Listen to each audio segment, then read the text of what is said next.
It is Tuesday night at a university in Shanghai. At exactly 9 o'clock, thousands of students check their email. They are not waiting for an exam result, an internship offer, or a message from a professor. They are waiting for a date. Not dozens of profiles, not an endless screen of strangers. Just one name selected by an algorithm after comparing answers about sleep schedules, personality, emotional needs, career plans, family expectations, and what each student wants from a relationship. If both students are interested, they can exchange contact details, move the conversation to WeChat, and perhaps meet for coffee the next day. If nothing happens, they wait until the next weekly match. This is the basic idea behind a new wave of small, exclusive dating platforms appearing at Chinese universities. They have names like Campus Date, FDU Date, Soulmate, and Match Us. Many were created by students rather than large technology companies.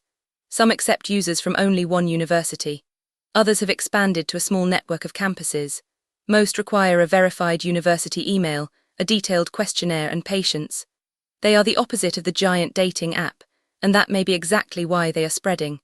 China's college students already have access to mainstream platforms such as Tantan, Momo, and Soul. They can meet people through WeChat, Ziro Hongshu, also known as Red Note, or even live-streamed matchmaking rooms. Yet a surprising number of students are choosing smaller systems with fewer people, fewer matches, and more restrictions. Why would a generation raised on unlimited digital choice deliberately shrink its dating pool? Why are these platforms especially popular at elite universities? Can 65 questions really predict romantic compatibility? And are campus dating apps making love safer and more meaningful, or simply turning relationships into another exam that ambitious students are expected to pass? This is the story of the niche dating apps sweeping China's colleges. One of the most visible platforms began at Shanghai Jiaotong University in March 2026.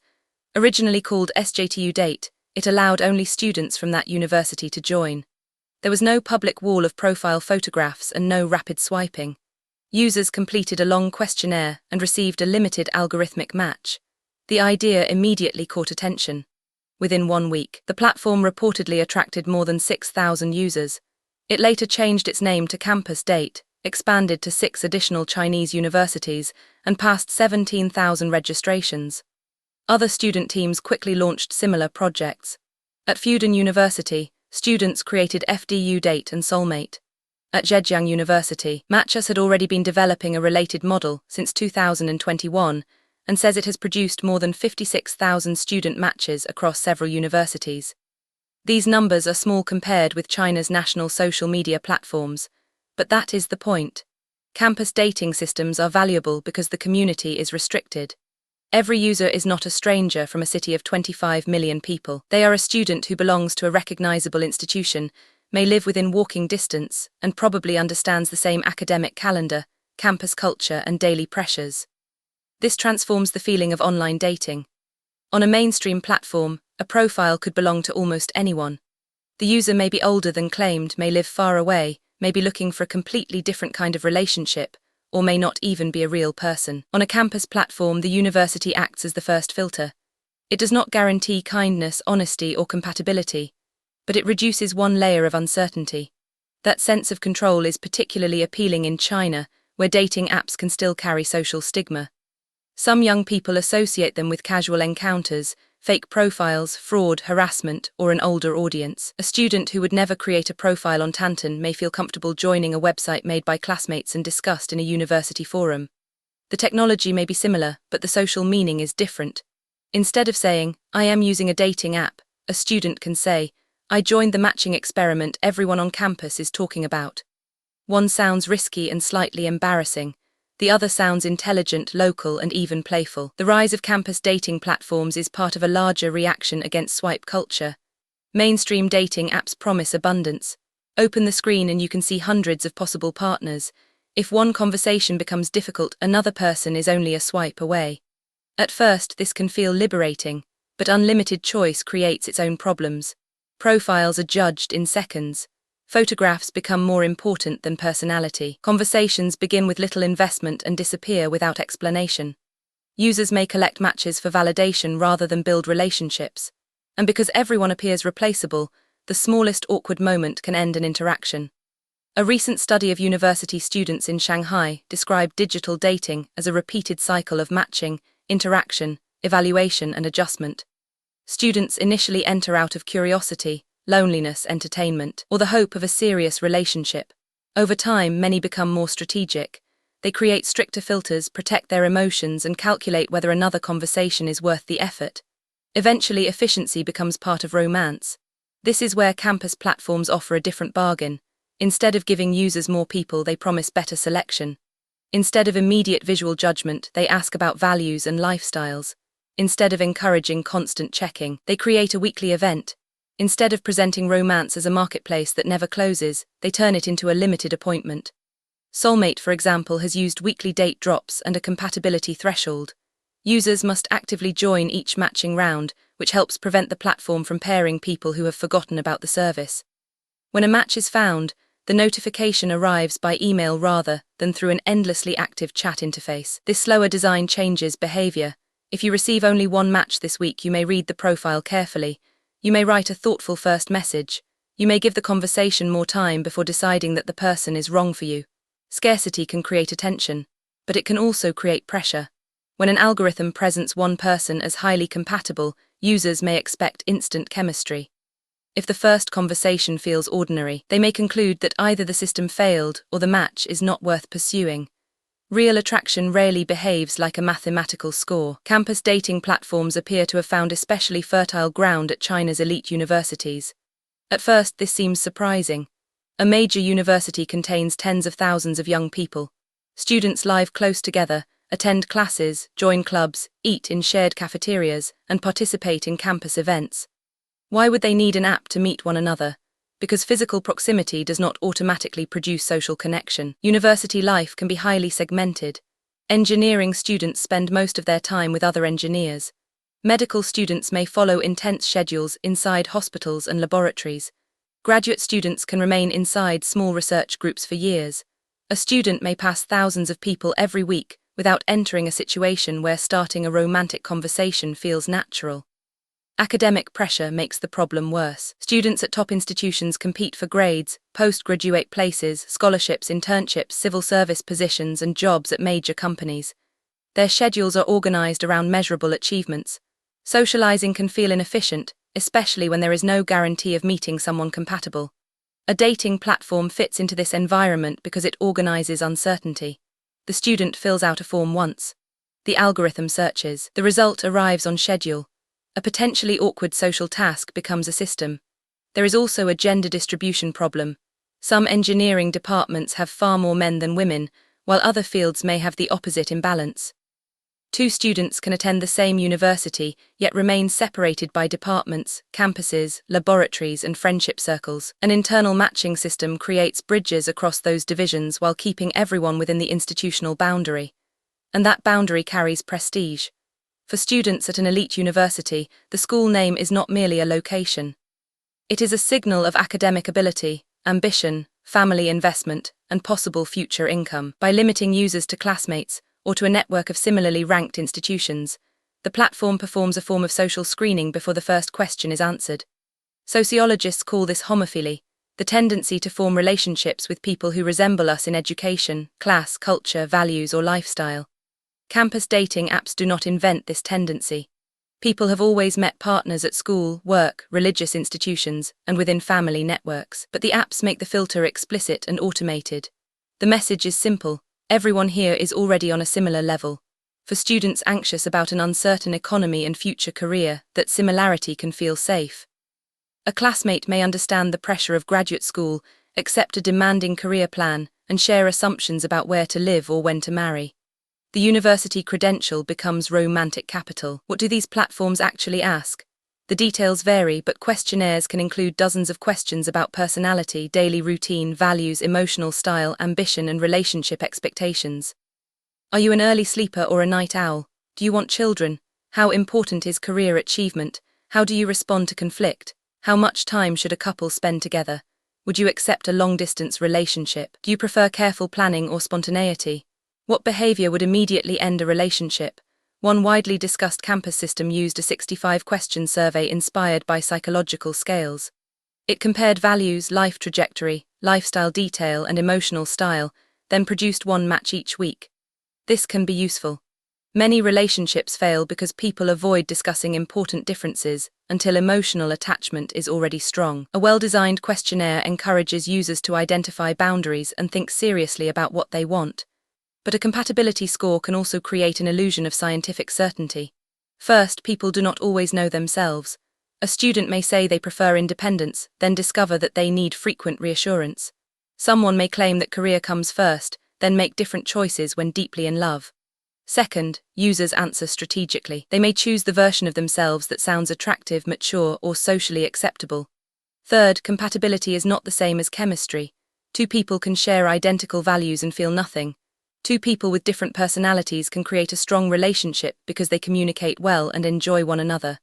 Fourth, the algorithm can only measure what its creators decided to ask. If the questionnaire does not capture humor, kindness under pressure, physical attraction, family dynamics, or how someone treats a restaurant worker, the compatibility score knows nothing about those qualities. The algorithm is not finding a soulmate hidden inside a database. It is sorting students according to a model. That model may be helpful, it may even be surprisingly accurate. But it is still a model. One of the most clever features is not the questionnaire, it is the timing. A weekly match turns the platform into a campus ritual. Everyone knows when results arrive. Roommates compare experiences, student forums discuss the system, people post screenshots on social media. Even students who are not urgently searching for a partner may join because participation feels like a shared event. This design creates anticipation without requiring constant use. Mainstream apps make money when users return every day, view more profiles, send more messages, and purchase visibility. A student-run campus platform may have a different goal. Its success can depend on producing one meaningful introduction rather than maximizing screen time. The weekly rhythm also provides social cover. A shy student does not need to approach a stranger in the library or ask a friend to arrange a blind date. The algorithm makes the first move for both people. Because each person voluntarily joined the same matching round, romantic interest is possible without being declared in advance. That removes one of the most uncomfortable questions in campus dating. Is this person actually open to being approached? Once matched, students can move quickly from online to offline. They share the same campus, so a first meeting does not require crossing a large city. Coffee can happen between classes, a walk can happen after dinner. The cost and risk of a first date are lower. This is an important difference from national apps. The niche platform does not need to support the entire relationship. It only needs to create the introduction. WeChat handles the conversation. The campus provides the meeting place. Existing student networks provide a degree of social accountability. University verification is one of the strongest attractions of these services, but it must not be misunderstood. A verified school email can reduce fake accounts and outsiders. It does not prove that a user is emotionally available, honest about their intentions, or safe to meet. Harassment can still happen. Personal information can still be shared without permission. A student can still lie, manipulate, disappear, or behave abusively. In fact, a small campus creates a special privacy risk. Classmates may identify someone from a few details even if the profile is technically anonymous. Detailed questionnaires create another issue. Information about sexual orientation, family plans, mental health, relationship history, daily schedule, and personal values can be extremely sensitive. Who stores that data? Is it encrypted? Can student developers access it? How long is it retained? What happens when the founders graduate? Can the database be sold, leaked, or used for another purpose? Small platforms may feel more trustworthy because they are local, but they may have fewer security resources than a major technology company. Users should know whether a service has clear consent rules, reporting tools, data deletion options, moderation procedures, and a plan for handling abuse. Universities also face a difficult question. Should they formally support these platforms, regulate them, or keep their distance? If a platform uses the school's identity verification system, students may assume the university approves it even when the project is completely independent. Trust created by the campus brand should come with accountability. The most interesting criticism of campus dating apps is not technical, it is cultural. Chinese students at elite universities have spent much of their lives inside systems of ranking and selection. Exam scores determine school access. Grade point averages influence scholarships. Internship brands shape resumes. Algorithms recommend content, products, food, music, and jobs. Now an algorithm can assign romantic compatibility. Logic feels familiar. Provide more data, optimize the filter, remove unsuitable options, and increase the probability of success. But love is not a university admission process. A sociologist interviewed about the trend warned that students may begin treating a partner as a collection of key performance indicators: education, height, appearance, personality type, income potential, family background, and life plan. The problem is not that these qualities are irrelevant. The problem is believing that a complete human relationship can be built by selecting the correct specifications. The search for efficiency can reduce tolerance for imperfection. When people believe a better match is always available in the next round, they may leave at the first disagreement. When an algorithm claims two users are highly compatible, normal conflict can feel like evidence that the match was wrong. When every preference becomes a filter, students lose the chance to be surprised by someone outside their imagined type. Relationships require skills that no matching system can provide: listening, compromise, patience, honesty, apology, emotional regulation, and the willingness to understand a person who cannot be summarized in a profile. The platform can produce an introduction. It cannot produce intimacy. The campus dating boom also sits inside a much larger Chinese debate about marriage. China has experienced falling marriage registrations, a declining birth rate, and rapid population aging. At the national level, policymakers want young adults to marry and have children. At the family level, parents often pressure university students and recent graduates to find a suitable partner before it becomes too late. A 2026 student poll cited in reporting on the campus app trend found that only 6.7% wanted to remain single permanently. More than 40% considered ages 26 to 28 the ideal time to marry, while over 70% said they already felt pressure from their families. This creates a complicated mixture of personal desire and social urgency. Students want freedom to choose their own partners. At the same time, many are encouraged to consider education, career, housing, family background, location, and long-term stability very early in the relationship. Campus platforms fit both sides. They feel modern because young people control the profile and the conversation. They also feel traditional because the pool is filtered for educational compatibility and long-term potential. In that sense, the algorithm becomes a digital matchmaker. It does not replace the old marriage market. It translates part of its logic into a form that young people are more willing to use. Exclusive communities solve some problems by creating others. A university-only platform can increase trust inside the group while excluding everyone outside it. Students from vocational colleges, less prestigious universities, different cities, or non-traditional backgrounds may never enter the same dating pool. If elite campus networks connect mainly with other elite campuses, the platforms may strengthen educational and class boundaries. This is not merely about romance. Relationships influence where people live, how wealth moves between families, and which social networks connect to one another. When algorithms systematically match people with similar institutional status, they can reproduce inequality while appearing neutral. Platform design also determines whether different kinds of relationships are visible. If matching options assume only heterosexual couples or one conventional path toward marriage, LGBTQ students and users with other relationship goals may be poorly served or excluded. Gender imbalance presents another challenge. In male-dominated departments, many men may wait through repeated rounds before receiving a match. If the system does not communicate this clearly, users may interpret a lack of matches as a judgment about personal worth rather than a mathematical feature of the pool. The smaller the platform, the more every imbalance matters. Campus dating projects can grow quickly because excitement spreads through a closed community, but long-term survival is difficult. The first challenge is turnover. Students graduate every year. Founders leave, new users arrive. The platform must constantly rebuild its community. The second challenge is trust. One privacy incident or harassment scandal can damage a small service permanently. The third challenge is money. Servers, security, moderation, product development, and legal compliance cost money. Advertising can weaken the intimate atmosphere. Subscriptions may discourage students. Selling data would destroy trust. The fourth challenge is success itself. If the platform expands too far, it may lose the exclusivity that made it attractive. Campus date can grow to more universities, but at some point it must decide whether it is still a collection of campus communities or simply another national dating company. The fifth challenge is proof. Registration and matching numbers create headlines, but they do not tell us how many people actually meet, begin relationships, remain together, or have positive experiences. A platform can optimize matches without improving love. The most promising model may therefore remain modest. A temporary campus institution, partly technological and partly social, that helps people cross paths and then gets out of the way. The niche dating apps sweeping China's colleges are popular because they offer something the internet has gradually removed: limits. They limit who can enter, they limit how many people users see, they limit how often matches arrive.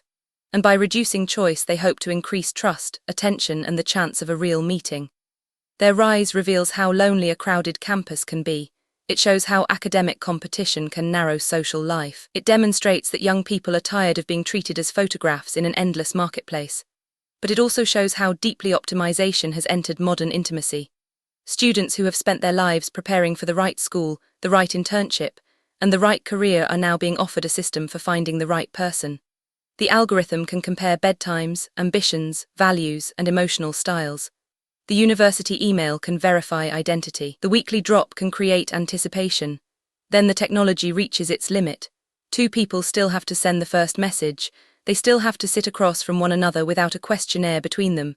They still have to discover whether shared answers can become shared laughter, trust, attraction, and care. Perhaps that is why these platforms are so fascinating. They are not replacing romance with technology. They are using technology to create the possibility of an old-fashioned encounter. One person, one conversation, one walk across campus, and no algorithm can predict what happens next. If you enjoyed this video, subscribe for more stories about technology, youth culture, and the social changes reshaping China. And tell me in the comments, would you trust an algorithm to choose one highly compatible date every week? Or would you rather make your own choice from a much larger pool? Thanks for watching, and I'll see you in the next video.